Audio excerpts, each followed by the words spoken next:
Sa likod ng mga saradong pinto, ang kapangyarihan na hindi pinapayag. Gumagana ito sa pamamagitan ng mga pabor, katahimikan, at mga taong alam na alam kung ano ang hindi dapat sabihin. Ang mga Epstein files ay hindi tungkol sa pera.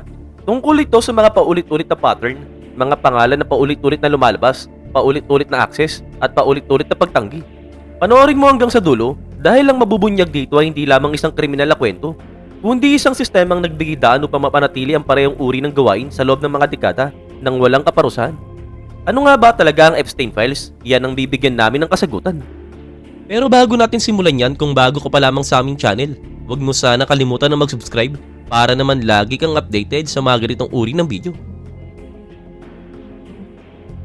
Ngayon, hindi ito basta simpleng paglalabas ng dokumento. Ang Epstein Files ay hindi isang solong sulat, hindi transcript ng korte, at hindi rin isang maayos na expose. Isa itong pira-pirasong archive ng mga panayam, email, flight log, mga internal memo ng FBI, at mga selyadong reklamo na nakalap sa loob ng maraming dekada ng Federal Bureau of Investigation at kalaunan na inilabas sa ilalim ng matinding pressure ng US Department of Justice.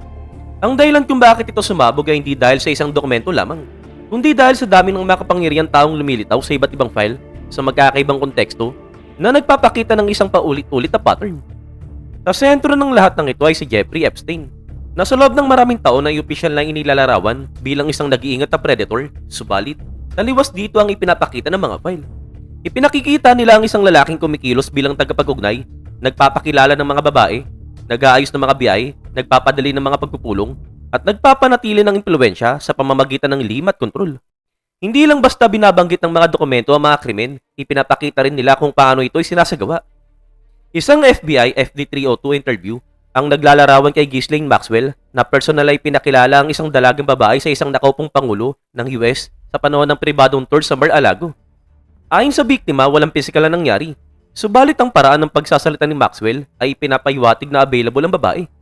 Talagang mahalaga ang detalye na ito dahil ipinapakita nito ang intensyon, hindi lang basta ang presensya. May mga email na iniuugnay kay Elon Musk na tila sumasalungat sa matagal na niyang pampublikong pagtanggi. Sa pribadong sulatan, si Musk mismo ang nagpasimula ng pakikipag-ugnayan kay Epstein.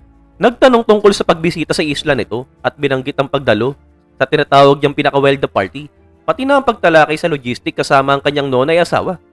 Nakatala rin sa files na binigyan si Epstein ng pribadong tour sa mga facility ng SpaceX.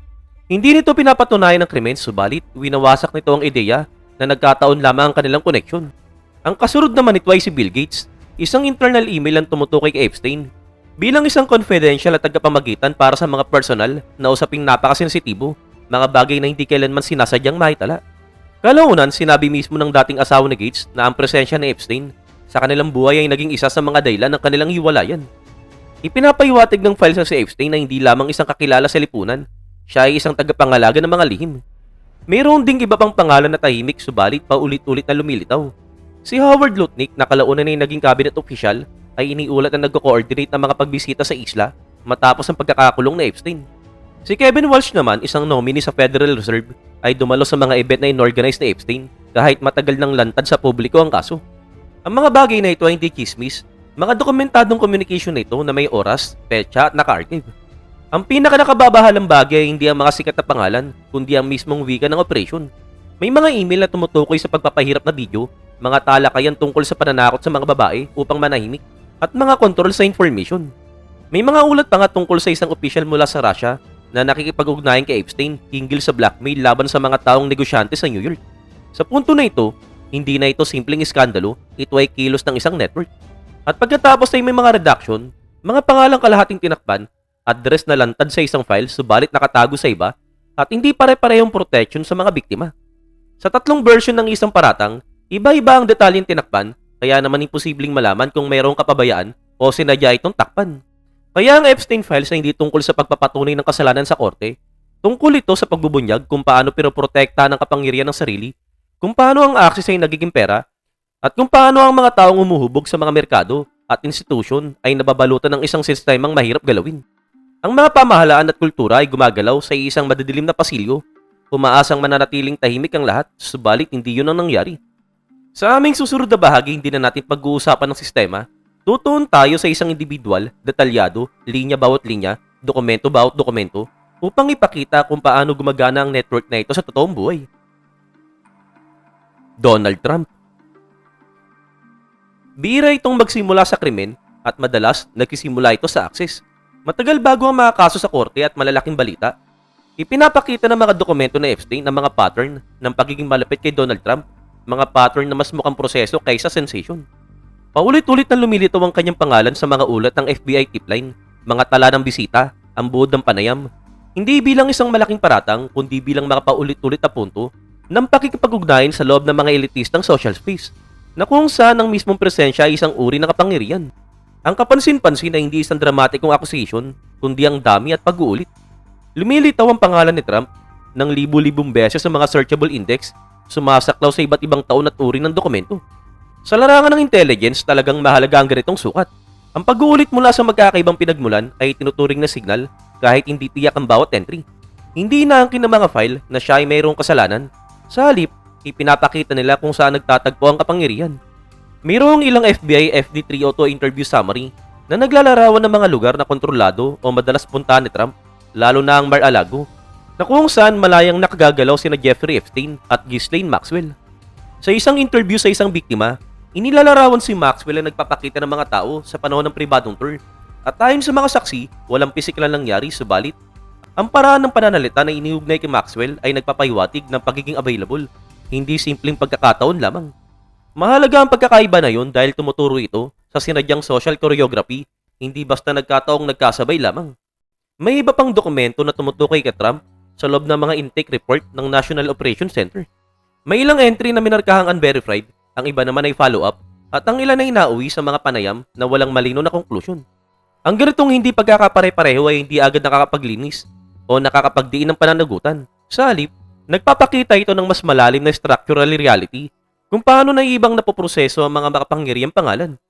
Ang mga tip na mayroong kinalaman sa elite figures ay kadalasang nauwi sa kalabuan, hindi dahil napatunayang mali ang mga ito, kundi dahil mas ligtas ang manatili sa hindi tiyak na estado. Kasing halaga rin ng mga redaction. Sa ilang file na mayroong kaugnayan sa Pangulo, pati mga karaniwang salita ay tinakpan habang nananatiling nakikita ang konteksto. Sa iba naman, bahagyang nakatago o hindi tugma ang mga pangalan. Hindi ito mukhang simpleng legal pagtatakip. Mas kahawig ito ng depensibong paghawak sa dokumento na kung saan ang layunin ay control at containment hindi kalinawan. Sa huli, ipinapakita ng mga file ang isang sistemang na kung saan ang social validation ang pumapalit sa formal na pag-endorso.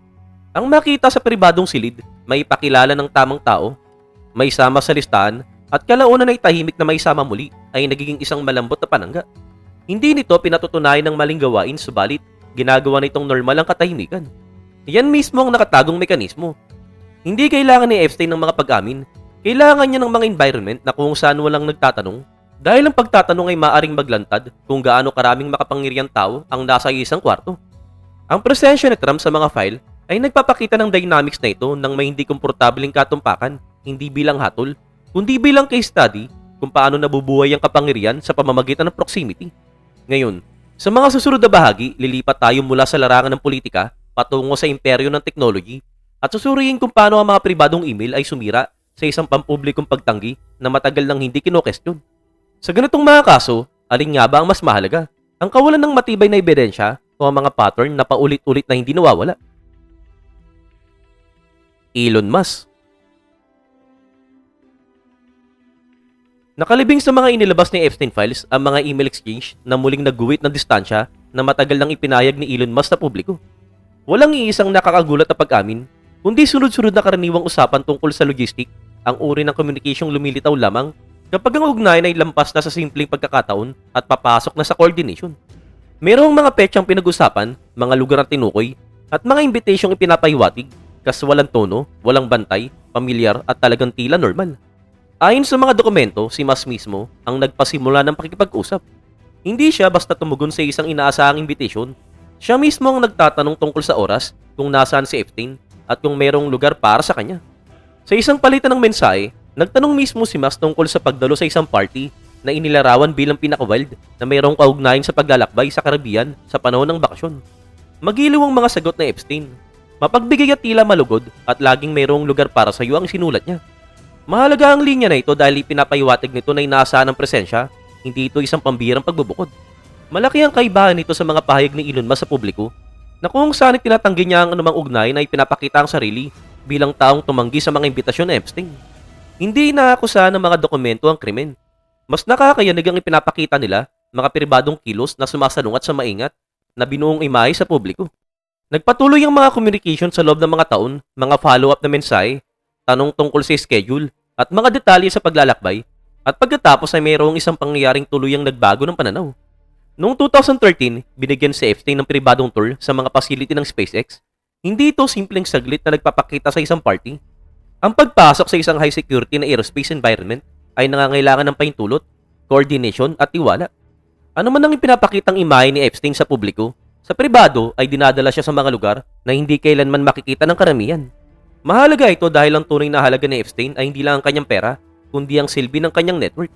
Dalubasan niyang iposisyon ng sarili bilang tagapag-ugnay, isang taong kayang maglakbay sa pagitan ng mundo ng pananalapi, politika, science, at media ng walang sagabal.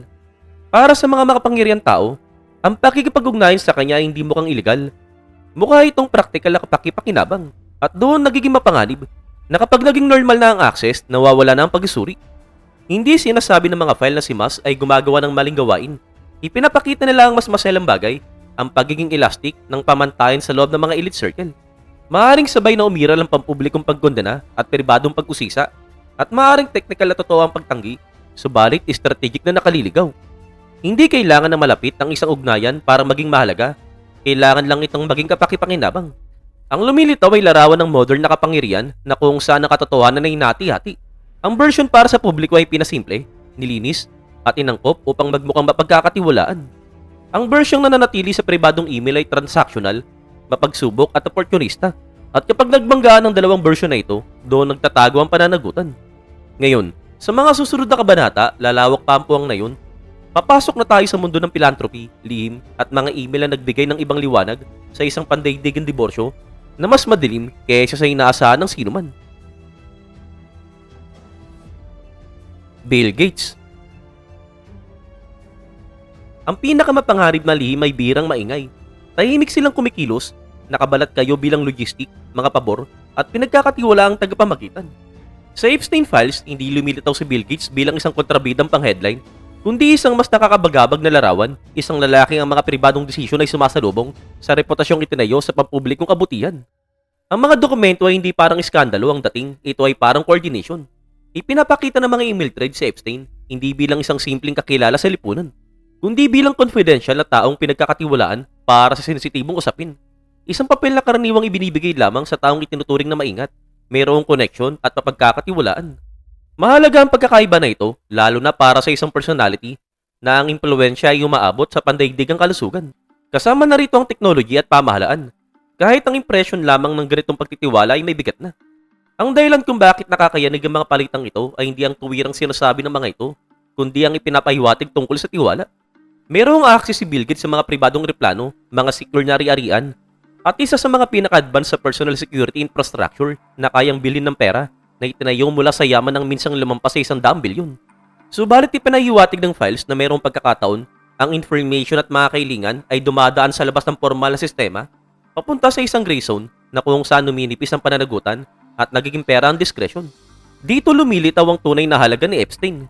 Hindi siya nagbebenta ng luho o simpleng access sa yaman.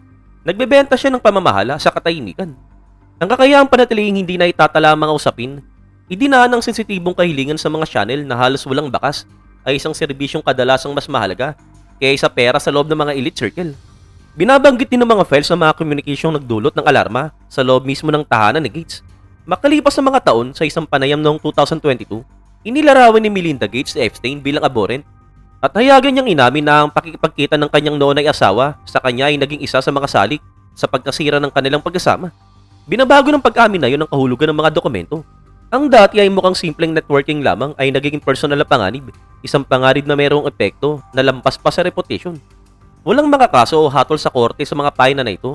Sa halip, may mga malamig na bagay, ebidensya ng pagkakamali sa paghuhusga sa pinakamataas na antas ng kapangyarihan.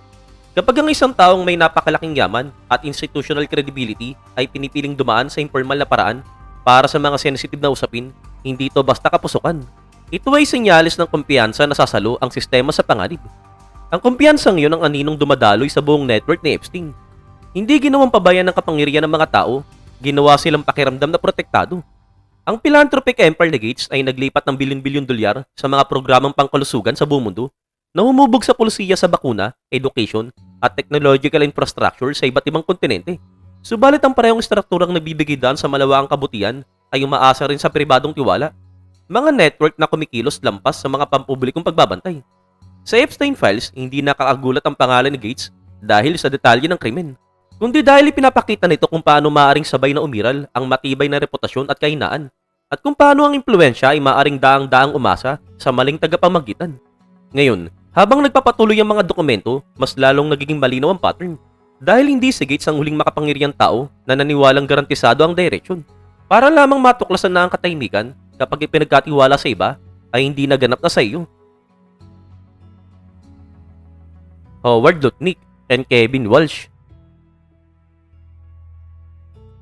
Minsan, gumagalaw ito sa pamamagitan ng mga kalendaryo, listahan ng bisita, at tahimik na kumpirmasyon na hindi kailanman nakakarating sa publiko. Sa Epstein Files, lumilitaw sina Howard Lutnick at Kevin Walsh hindi bilang may ingay na pangunahing tauhan, kundi bilang pangalang nakapaloob sa isang sistemang nagpatuloy sa operasyon kahit nalampasan na nito ang moral na hangganan. Nang lumitaw ang kanilang communication, hindi na sa Epstein ng misteryosong socialite lamang. Ang kanyang hatol noong 2008 ay malinaw ng guhit na karamihan ay hindi na muling tatawid. Gayunpaman, ipinapakita ng mga dokumento na mayroong interaksyong naganap matapos ang panahon na yun, mga kailingan, tala sa schedule, at mga sanggunian na naglalagay sa dalawang lalaki sa loob pa rin ng orbit na Epstein sa panahong mas ligtas sana ang lumayo. Ang mahalaga rito ay hindi ang sensation kundi ang timing. Ang mga elite network ay lubang sensitibo sa pangarib sa reputation. Kapag mayroong nananatiling konektado matapos ang isang pagbagsak, ipinapahiwatig nito na mayroong kalkulasyong ginawa na ang pakinabang ng access ay mayroong mabigat kaysa sa pangarib ng ugnayan. Sa mundong ito, ang access mismo ay isang uri ng yaman, hindi nakalista sa balance sheet, subalit patuloy na nagpapalawak ng impluensya. Ang papel ni Epstein na hindi lamang tungkol sa luho, ang isla, ang mga eroplano, ang mga pribadong pagtitipon, lahat ito ay parang infrastruktura na idinisenyo upang kontrolin kung sino ang magkikita kanino malayo sa mga institusyon, compliance officer o mata ng publiko. Para sa mga taong nasa paligid ng pulisiya, pananalapi at kapangyarihan, ang ganitong kapaligiran ay nag-aalok ng bagay na hindi mabibili ng pera at ito ang direktang lapit na hindi na itatala. Si Lutnick, isang mabigat na personality sa pananalapi, ay kumikilos sa isang bilog na kung saan nagsasalubong ang daloy ng kapital at desisyong pampolitika. Si Walsh naman na nakaposisyon malapit sa hinaharap na kapangyarihang pampubliko ay kumakatawan sa mas mahalagang bagay, impluensyang nakatuon sa hinaharap. Sa loob ng network na Epstein, ang mga profile na ito ay hindi basta nagkataon, ito ay magka-complementary. Ang isa ay nagdadala ng bigat sa pananalapi at ang isa naman ay nagdadala ng landas patungo sa institusyonal na kapangyarihan. Ipinapakita nila kung paano gumagana ang halaga ni Epstein, hindi sa pamamagitan ng pamimilit, kundi sa pamamagitan ng kaginawaan. Hindi nag-aakusa ang mga file, hindi rin sila tahasang nagsasabing mayroong krimen, salip, inilalantad nila ang uri ng panghusga na nababalutan ng proteksyon. Kapag ang personal na yaman ay umaabot sa daan-daang milyon dolyar, kapag ang security, mga abogado at reputation manager ay binubuo ng isang matitibay na panangga, nagbabago ang paraan ng pagdedesisyon, naiiba ang tingin sa panganib, nagiging normal ang distansya mula sa kahinatnan. Ang normalization na yun ang aninong dumadaloy sa mga dokumento na ito. Ipinapaliwanag nito kung paano ang isang nahatulang tao ay nananatiling sentro ng ugnayan, kung paano patuloy na naipapadala ang mga invitation na ayos sa mga kalendaryo, at kung paano nakumbinsin ng mga makapangyarihang individual ang kanilang sarili na ang presensya hindi nangangahulugang pagsuporta. Sa network ni Epstein, pera ang nagtayo ng mga pader, subalit access ang nagtakda kung sino ang nasa loob ng mga kwarto, at kapag nasa loob ka na, ang tunay na halaga ng pananatili ay bihirang masukat sa pera, kundi sa katahimikan. Ang tuluyang sumira sa ilusyon ng mundo ni Epstein na hindi isang pangalan lamang, kundi ang pattern na paulit-ulit na lumilitaw sa iba't ibang bansa. Ipinapakita ng mga file na ito na ang network na ito ay hindi nakulong sa isang bansa, isla o social circle. Tahimik itong gumagalaw sa pamamagitan ng mga email, tagapamagitan, at pagpapakilala na kung saan nagdurugtong sa mga financier, politiko, at dayong aktor sa isang sistemang nakabatay sa diskresyon, hindi sa katapatan. Mayroong isang palitan ng mensahe sa dokumento na perpektong sumasalamin sa tono. Communication sa pagitan ni Epstein at isang dayong opisyal sa ekonomiya na tinatalakay ang isang babaeng naging problema para sa makapangyarihang lalaki sa New York. Talagang maingat ang wika, hindi direkta, halos parang formal na dokumento, subalit nakakatindig balahibo ang ipinapahiwatig. Hindi ito simpleng chismis lamang, ito ay coordination. Mayroong isang taong mayroong information, mayroong namang isang may hawak ng impluensya, at lahat ng sangkot ay nauunawaan ng halaga ng pananatiling lihim nito. At dito nagbabago ang Epstein Files mula sa personalized skandalo tungo sa isang parang blueprint. May mga ulat mula sa confidential human sources na nagbabanggit ng posibleng interest ng dayuhang intelligence, kabilang na ang sangguniang malinaw na hindi napatunayan. Hindi pinapatunayan ng mga file ang mga paratang na ito, subalit ang mismong presensya nila ay nagpapakita ng mas mahalagang bagay kaysa kung totoo o hindi. Sapat itong seryoso upang idokumento ang makapangyarihang institusyon. Sa mga elite environment, hindi kailangan totoo ang information para maging mapanganib. Kailangan lamang itong maging kapanipaniwala, pribado, at mahal linisin kapag kumalat. Ang pinakamahalagang asset na Epstein ay hindi ang kanyang pera. Kahit na umaabot ng 10-10 milyon dolyar kada taon ang gastos sa kanyang pamumuhay. Ang tunay na halaga niya ay ang access sa mga sandaling walang bantay, pribadong biyahe, hindi naitalang pag-uusap, at mga sitwasyong kayang baguhin ng reputasyon sa isang leak lamang. Ito ang logic ng isang leverage network. Walang utos sa tahasang ibinibigay, walang banta na isinusulat. Ang kontrol ay nagmumula sa hindi pagkakapantay na information, may isang panig na may alam, at ang isa ay desperadong mas nais maitago. Kapag umiral ang balanse na yun, nagiging walang saysay ang mga hangganan, bumabagal ang batas, at nagiging negosyable ang pananagutan. Lalong tumitibay ang ganitong network dahil nakatago ito sa anyong normal. Hindi ito mga espiya na nagpapalitan ng mga lihim na code, mga executive, opisyal, at tagapamagitan nito na kumikilos na parang karaniwang professional. Ang mga meeting na ito ay tinatawag na logistic, ang email ay pabor, ang paglalakbay ay nakabaon lamang. Samantala, ang mga yaman na umaabot sa million of dollars ay nagpapanatili ng katahimikan sa pamamagitan ng abogado, settlement, at strategic na pagkapagod sa mga nagrereklamo. Hindi pinatutunayan ng files ang isang pandaigdigang sabuatan. Mas nakakabagabag ang ipinapakita nila kung gaano kadaling mag-adapt ang mga struktura ng kapangyarihan kapag nalantad. Kung paano lumilipat ang impluensya sa iba't ibang jurisdiction at kung paano nagiging abala lamang ang pangarib kapag may sapat na pera. At mayroong isang huling tanong na mahirap sagutin. Kung ang sistema na ito ay nakasandal sa isang tao bilang sentro, ilan pa kaya ang patuloy na gumagawa ng walang pangalan na nakakabit? Sa huli, ang ipinapakita ng Epstein Files ay hindi lamang iskandalo, kundi isang struktura. Una, ipinapakita kung paano naging normal ang pagiging malapit sa maling gawain kapag magkakasama ang mga insider. Paulit-ulit na pagkikita, pribadong biyahe, at mga pahayag na walang nangyari ay lumili ka ng makapal na ulap na pumipigil sa pananagutan. Ikalawa, ang katahimikan na hindi pinipilit sa pamamagitan ng banta, kundi sa pamamagitan ng mutual exposure. Kapag lahat ay mayroong mawawala, walang gustong maunang magsalita. At ang ikatlo, nabibigo ang mga institusyon hindi lamang dahil sa sabuatan, kundi dahil sa mga pagkakawatak-watak, mga maling file, hindi pare-parehong follow-up, at selektibong atensyon na ginagawang magkakahiwalay ang mga pattern. Hindi ito natatangi sa isang bansa o grupo. Lumilitaw ang ganitong dynamic saan man nagkaroon ng concentration ng kapangyarihan ng walang sapat na pagbabantay. Kabilang na ang elite network sa Asia na kung saan pinahalaga ng katapatan, discretion, at reputation kaysa transparency. Kung nakatulong ang mga pagsusuring ito upang makita mo ang mga sistemang nasa likod ng mga headline, maaaring mo nang i-like ang video at mag-subscribe. At sa part 2, titignan natin kung paano nabubuhay ang mga ganitong network kahit matagal nang nawala sa balita ang mga pangalan. At kung bakit ang paglalantad ay hindi laging nangangahulugan ng pananagutan.